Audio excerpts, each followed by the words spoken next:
shoulder checks, American Rumba bronze level. Here we go.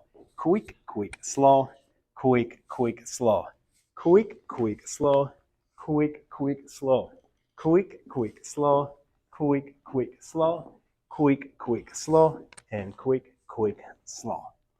How to do this step? So very, very simple. We start with the box step as always, and we're finishing with the side into separation.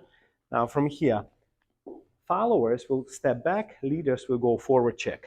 Quick, quick, slow, and we repeat the same movement 2 times. Quick, quick, slow. On the last one, we're doing a separation, finishing to the side step into underarm turn.